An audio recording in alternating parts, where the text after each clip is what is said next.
यांना सपोर्ट करणारे हे सर्वजण पकडले पाहिजेत। त्यांना मुख्यमंत्री महोदयांनी बोललेलंच आहे की आम्ही जी एकही आरोपी सोडणार नाही। त्याच्याप्रमाणे मुख्यमंत्र्यांनी जर कारवाईचे आदेश सर्वांना दिले असतील तर त्याप्रमाणे पोलीस यंत्रणा तपास करत असेल तर पोलीस यंत्रणेने तपासामध्ये जे आणखी कोणी यांना कोणी आणखी हे खंडणीतले आरोपी म्हणूनच नाही, आणखी जे कोणी आरोपी आहेत यांना साथ देणारे जे काय करणारे यांचे सगळे कॉल डिटेल्स काढून हे सर्व मोकोकामध्ये नक्कीच सामील होतील असं मला आश्चर्य वाटतं आहे।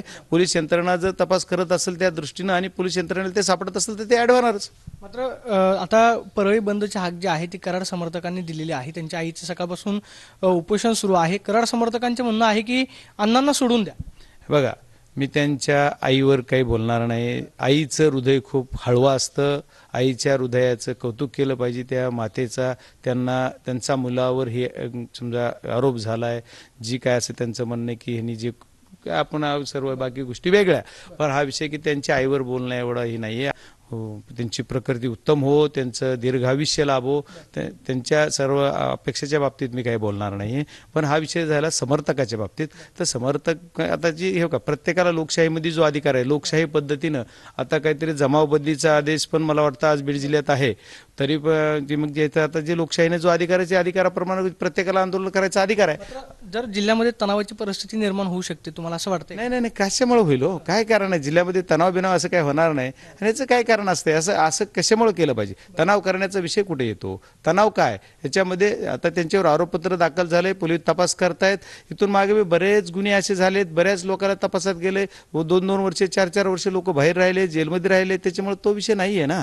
त्याच्यामुळे तणाव बिनाव काय नाही। आणि माझ्या बीड जिल्ह्यातल्या सर्व जनतेला सुद्धा विनंती आहे की शांततेने घेतलं पाहिजे। पोलिसांना सर्वांनी सहकार्य केलं पाहिजे। पोलीस जे करतायत पोलिसाच्या याच्यावर आपण कारवाईवर, आम्ही पण पोलीस कारवाईवरच बोलतो ना। आम्ही कुठं पोलीस अधिकाऱ्यावर, फक्त पोलीस अधिकारी जे एकतर्फा वागतात त्यांच्यावर आम्ही म्हणतो की तुम्ही एकतर्फा वागू नका, न्यायाचं वागा। पोलीस यंत्रणा न्यायाने वागत असेल किंवा पोलीस यंत्रणेवर आपण सर्वांनी भरोसा ठेवून आता पुढे तपास बघितला पाहिजे। आतापर्यंत जो तपास झालेला आहे SITचा असेल मग किंवा जी SIT नेमण्यात आलेली होती, अधिकारी सुद्धा बदलले, आतापर्यंत जो तपास झाला त्याच्यावरती तुम्ही समाधानी आहात का? आज वाल्मिक कराडवरती मुक्का लावलेला आहे।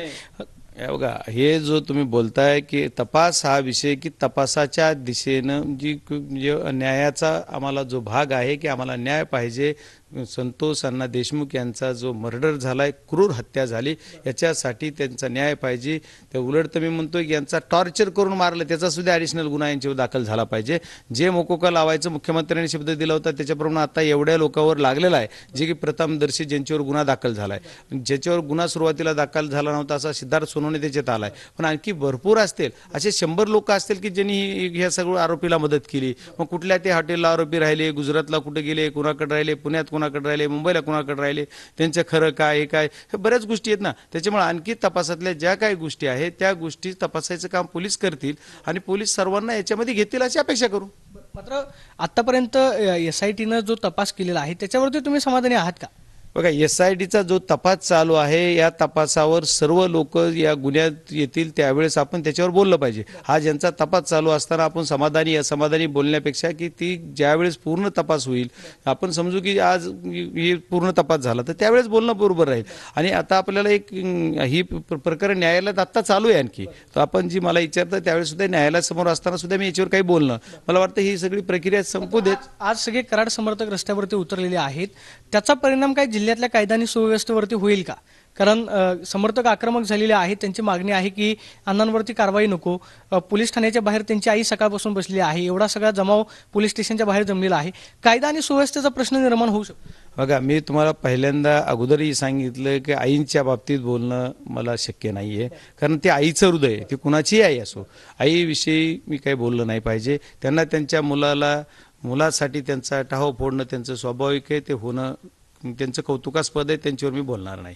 राहिला विषय कायदा व सुव्यवस्थेचा, कोण समर्थक वगैरे काय म्हणतात, तर कायदा व सुव्यवस्थेचा प्रश्न पोलीस बीड जिल्ह्यातले नक्कीच हँडल करतील। कायदा व सुव्यवस्था काही त्याचा प्रश्न काही होईल असं मला वाटत नाही। आणि आपल्या वाहिनीच्या माध्यमातून सुद्धा बीड जिल्ह्याला मी आव्हान करणार आहे, कायदा व सुव्यवस्था राखूनच आपण सर्वजणांनी काम केलं पाहिजे। कायद्याचं कुठं उल्लंघन होईल असं कुणीही वागू नये। मात्र वाल्मिक कराडवरती आरोप होतोय ते म्हणजे बेनामी मालमत्ता जी आहे ते वाल्मिक कराडनं या सगळ्या प्रक्रियेच्या माध्यमातून जमवलेली आहे। खंडणीच्या माध्यमातून संघटित गुन्हेगारी जी आहे ती बीड जिल्ह्यामध्ये वाढलेली होती। संघटित गुन्हेगारीमुळे त्या आरोपींवरती मुक्का लागला। आज वाल्मिक कराड